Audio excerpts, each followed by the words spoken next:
Hey everyone, welcome back to the channel. I am so excited to have you here today because what we're going to talk about is game-changing for your English journey. Now I know, grammar doesn't always get the love it deserves. It can sound boring or complicated, but trust me, after today you will never look at grammar the same way again. I promise you. This is going to be fun, interesting, and super practical. So stick with me. Let me start by telling you this. Grammar is the foundation of any language. Think of it like the skeleton of your body.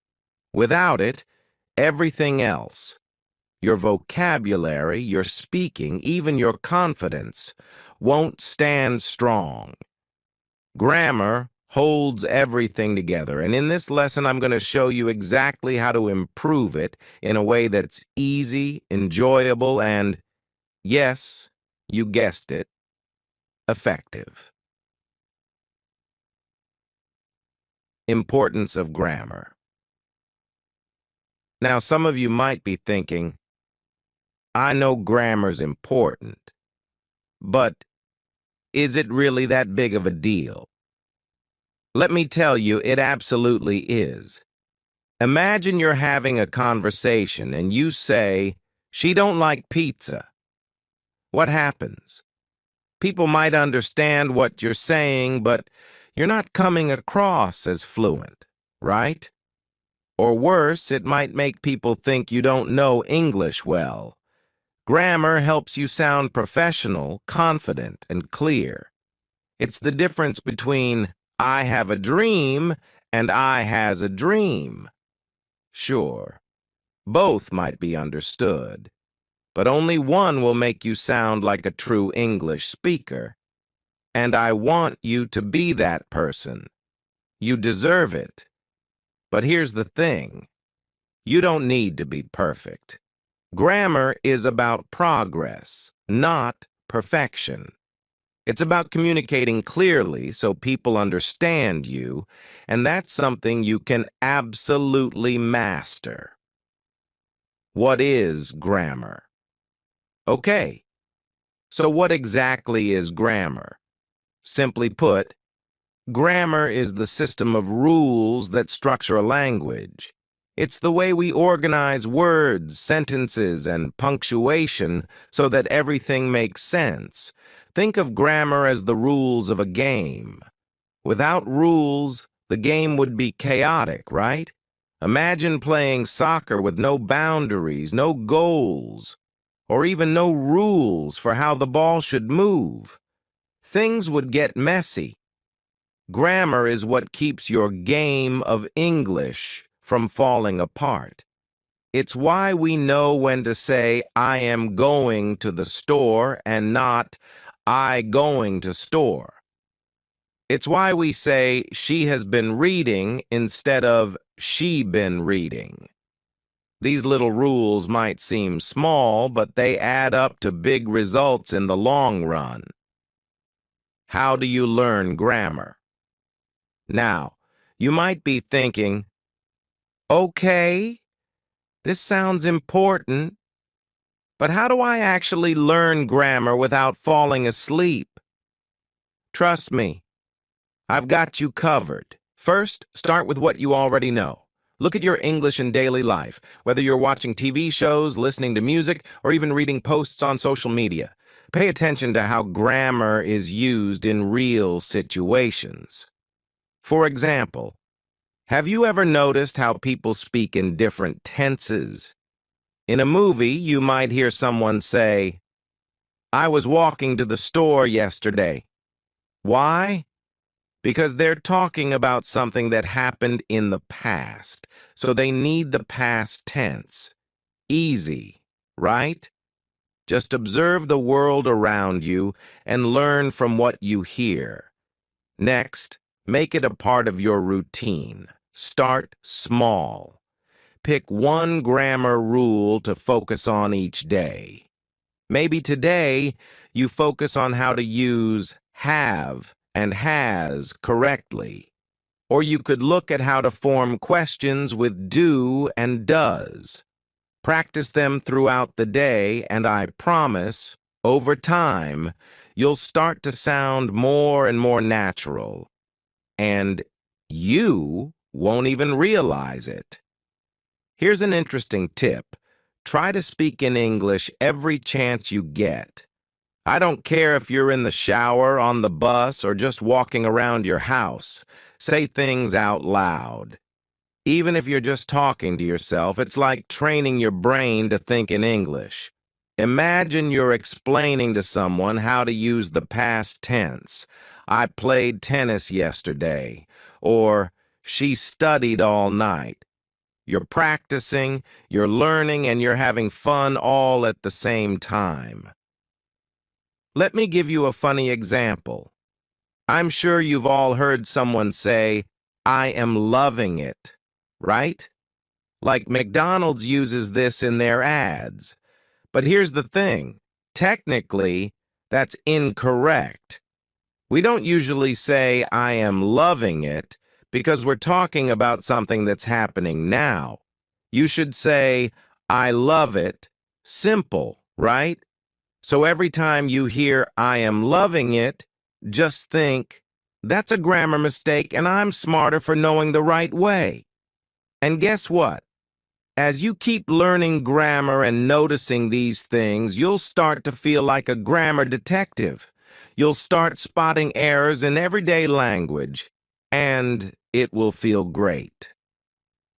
All right. Now that you've seen why grammar is so important and you're already starting to think about how it shapes your English, it's time to dive in deep. But don't worry. We're not going to bore you with pages of rules and exceptions. Nope.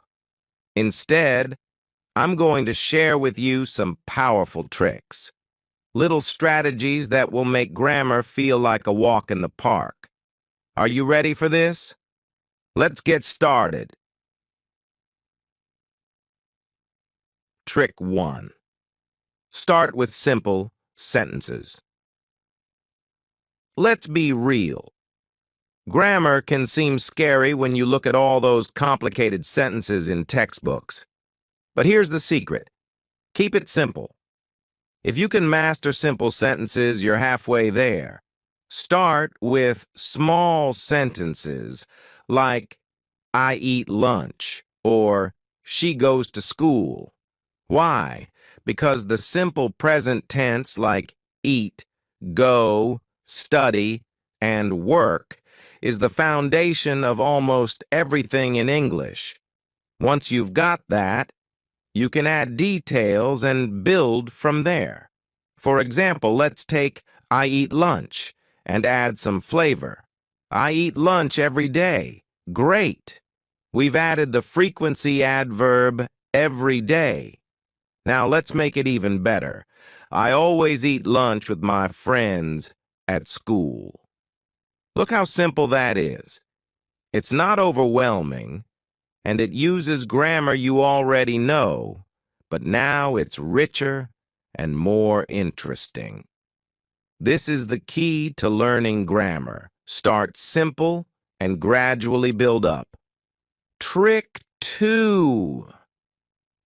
Use grammar in real conversation. Okay, now I'm going to let you in on a little secret. The best way to improve your grammar is by speaking English regularly. No, really. You can read grammar books all day, but you won't truly understand it until you actually use it in real life. You need to practice. So, what's the trick here? Simple. Don't be afraid to make mistakes. Mistakes are your best friends. Let's say you're practicing the past tense. Instead of saying, I went to the park yesterday, you might say, I go to the park yesterday. It's a mistake, but now you know where to fix it. That's progress. Here's another example to help you understand. Imagine you're talking to a friend, and you say, I will eat lunch tomorrow. But your friend corrects you, no, you should say, I'm going to eat lunch tomorrow. At that moment, you've learned not only the difference, but also that you'll sound more natural when you use going to instead of will. So make mistakes, learn, and laugh about it. That's how you'll improve fast. Trick 3. Use flashcards for tenses. Let's talk about tenses for a moment. I know, ugh, tenses. But here's something that will make tenses so much easier. Flashcards. Yes, they work like magic. You know what you do with them, right? You put a verb on one side and its tense on the other. For example, on one side, write eat, and on the other side, write its three forms. Eat, ate, eaten. Then, try to make sentences using all three. I eat lunch every day. I ate pizza yesterday. I have eaten pasta before. These flashcards help you see tenses in action and turn something complicated into something super simple and fun. Trick 4. Watch TV shows and movies for grammar practice. Who said learning grammar has to be boring? Here's another trick. Watch movies and TV shows in English. And guess what? You don't even need subtitles. Pick a show you love, whether it's a drama, a comedy, or even reality TV. Watch it, pay attention to how the actors speak, and focus on the grammar. For example, if you're watching a show where someone says, I've been working all day, try to repeat the sentence. Say it out loud. Why? Because now you're practicing the present perfect tense without even thinking about it. You're learning naturally, and it feels like you're just enjoying a good show. This trick works because it helps you learn grammar in context, not just as dry rules on paper. Here's a classic example from a show. I've never been to Paris. Notice how they use the present perfect to talk about life experience. Now try saying, I have never been to Paris, and see how it feels to use that grammar. Trick 5. Learn grammar with music. Here's a fun one. Music. Yes, songs are a great way to learn grammar in a natural, fun way. Pick a song in English and listen carefully. Pay attention to how they use tenses, contractions, or even future plans. I bet you didn't think you could learn grammar from listening to music, right? But it works. For example, listen to the song I'm Yours by Jason Mraz. You'll hear a ton of examples of the present progressive tense. I'm yours, I'm waiting for you. Sing along, and you'll be practicing grammar without even realizing it. Try it out with your favorite songs and see how much easier grammar can become. Trick 6. Grammar journals, your personal grammar guide. All right, here's another genius tip. Keep a grammar journal. Every time you come across a new grammar rule or something that confuses you, write it down. Make it your own personal grammar book. You can even draw pictures or write examples of how to use the rule in real life. For example, if you're struggling with when to use few versus a few, write it down. Few means not many, and a few means a small number, but enough. Write it in your journal. Make sentences with both. I have few friends versus I have a few friends. See how the meaning changes? Now you've got it written down and can always refer to it. Trick 7. Be patient and celebrate small wins. Finally, my biggest piece of advice, be patient. Learning grammar takes time, but remember, you are improving every single day. Every time you notice a grammar mistake and fix it, you've learned something new. Every time you understand a rule better, you've made progress. So, celebrate the small wins. Maybe you're mastering prepositions today, or you finally get how to use isn't verse 4. That's amazing. Don't wait until you're perfect. Start celebrating your learning process now. So let's talk about something that can help you a lot when learning grammar. Chunking. I know it sounds like something complicated, but trust me, it's not. Think of it like breaking down a big, tough puzzle into smaller, more manageable pieces. Imagine you're learning about articles, those little words we use in front of nouns, like a, an, and the. Instead of memorizing a huge list of rules, just break them down into chunks. A and an are used for things that are not specific, like saying, I want a book, or I need an apple. But the is for something specific, something you and the person you're talking to both know about. So instead of worrying about all the rules at once, just focus on the chunk for each article and practice with real-life examples. It's way easier that way, and before long, you won't even have to think twice about using them. Another fun thing you can try is sentence patterns. English has some basic building blocks, like a Lego set. And once you know these patterns, you can make all kinds of sentences. For example, let's say you start with something simple like, she reads books. That's a very basic sentence, right? But you can do so much more with it by changing the structure. She reads books quickly. She reads books at night.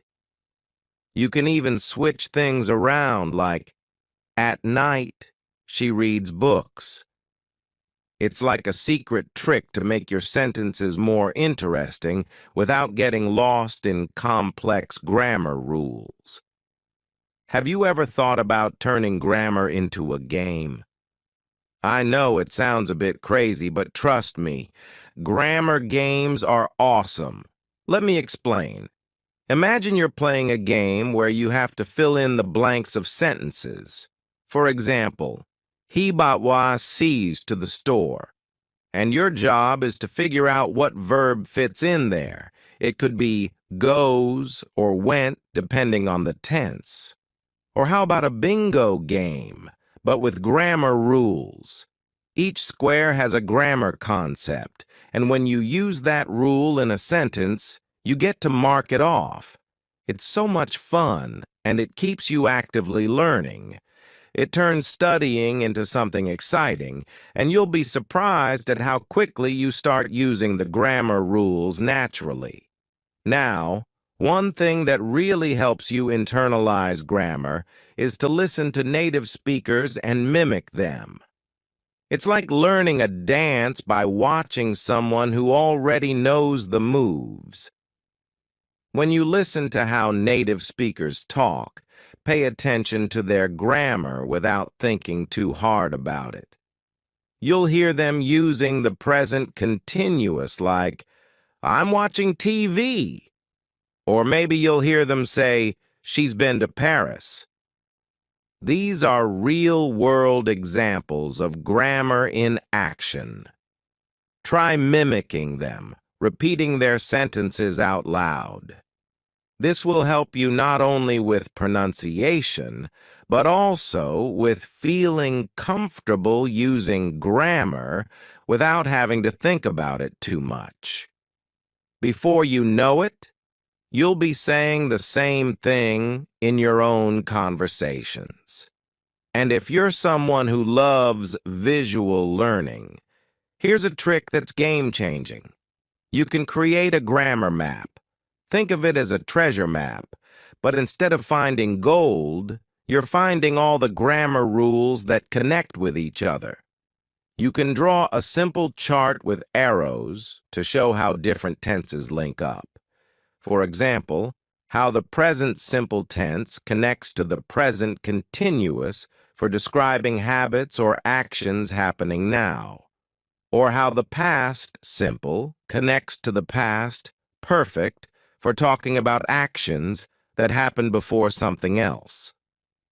This map will be your grammar GPS, guiding you to the right grammar point whenever you need it. The best part? It makes everything clearer and more organized in your mind. Another trick is to color code your grammar. I know it sounds a bit playful, but it works wonders. You could take a sentence and color the subject in blue, the verb in green, and the object in yellow. This way, you can see how sentences are built. It's like a visual grammar lesson that helps you understand sentence structure more intuitively. You might even try writing out sentences with a timeline for tenses.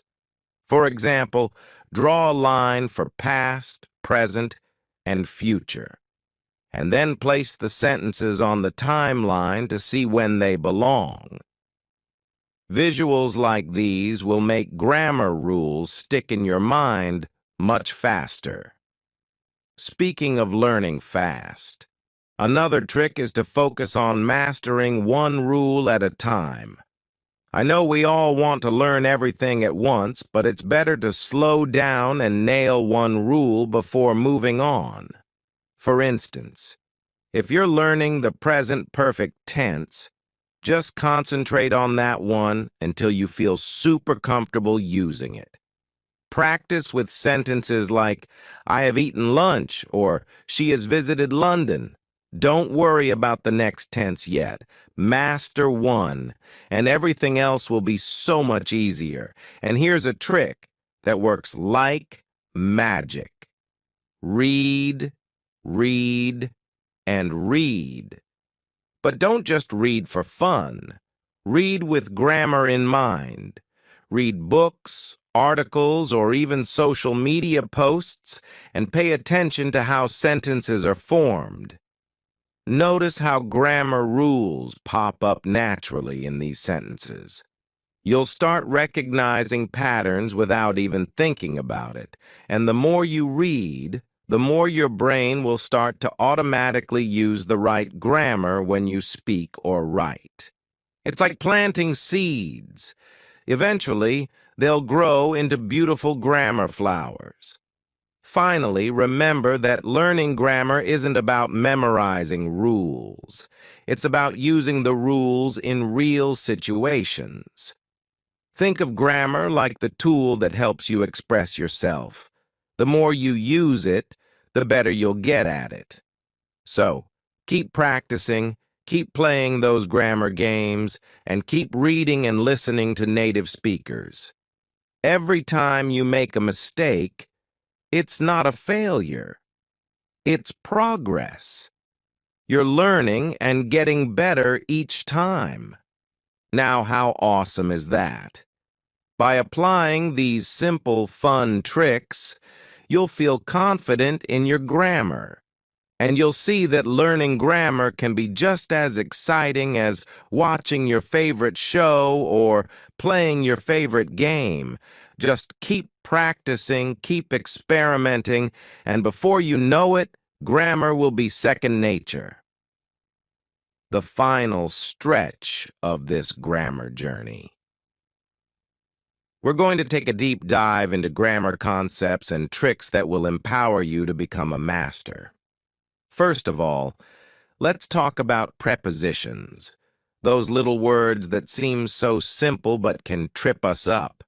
Things like in, on, at, by, and with. To most people, prepositions seem like tiny, unimportant words, but they actually make a huge difference in how we communicate. You might wonder, how do I even remember these things? Well, here's the trick. Associate them with specific situations. For example, you sit on a chair, but you sit in a car.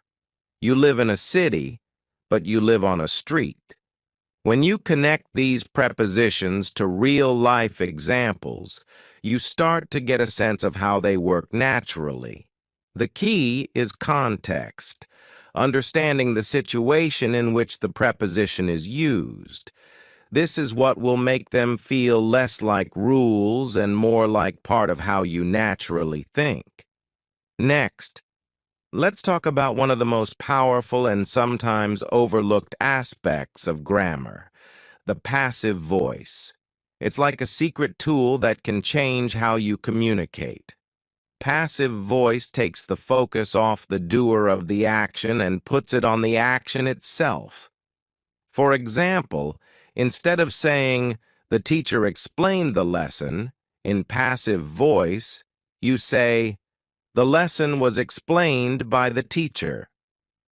This is especially useful when you want to emphasize the action rather than the person performing it, which can be very helpful in both professional and creative writing.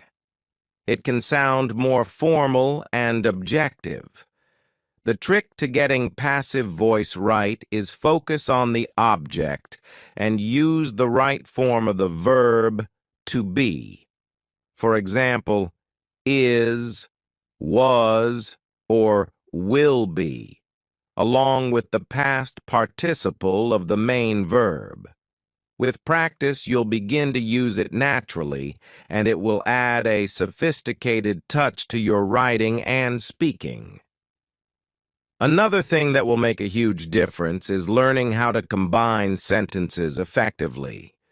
Combining sentences not only makes your writing more fluid, but also gives you more flexibility to express complex ideas. Instead of saying, "I like reading books," "I also like watching movies."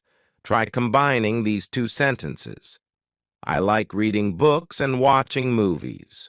Or if you want to add more information, you can say, "I like reading books, and I also enjoy watching movies, especially on weekends." By linking ideas together, you avoid sounding repetitive, and your sentences flow more smoothly. You can practice this with different conjunctions like and, but, because, and although. The key here is to keep your sentences connected but avoid overcomplicating them. Simple doesn't mean weak, it means effective. As we move forward, let's dive into conditionals, a powerful and fascinating part of grammar. Now, conditionals are all about possibilities, what-if situations. The first conditional is simple. If I study, I will pass the exam. You're talking about a real possibility in the future. The second conditional is for something a bit more unrealistic. If I won the lottery, I would travel the world. And the third conditional is used for something that didn't happen, but could have in the past. If I had studied harder, I would have passed the exam. When you get the hang of these, they'll unlock all kinds of ways to express hypotheses, dreams, and regrets. The beauty of conditionals is that they allow you to speak about so many aspects of life. Whether you're imagining a future situation or looking back at a past mistake, conditionals give you the perfect grammar tool to say what you want. We can't forget about reported speech. This is when you talk about what someone else said. Instead of quoting directly, you transform their words into your own. For example, if someone says, "I'm going to the store," you would report it as, "She said she was going to the store." The trick to mastering reported speech is to pay attention to shifting tenses. In reported speech, you often move the verb tense back one step. Present becomes past, past becomes past perfect, and so on. It can sound tricky at first, but with practice, you'll start getting a feel for it. Think of it like telling a story. When you tell someone about something that happened earlier, you need to shift the timeline so it makes sense. If you practice with different sentences, you'll see how easy it becomes to report speech naturally. But now, let's dive deeper into adjective order. You may not realize it, but in English, when you put more than one adjective before a noun, they follow a specific order. It's like a secret code. For example, I saw a beautiful old wooden chair. Notice how beautiful comes first, then old, and finally wooden. The order is important and follows this pattern: opinion plus size plus age plus shape plus color plus proper adjective plus material. It's the magic formula that makes your sentences sound natural and clear.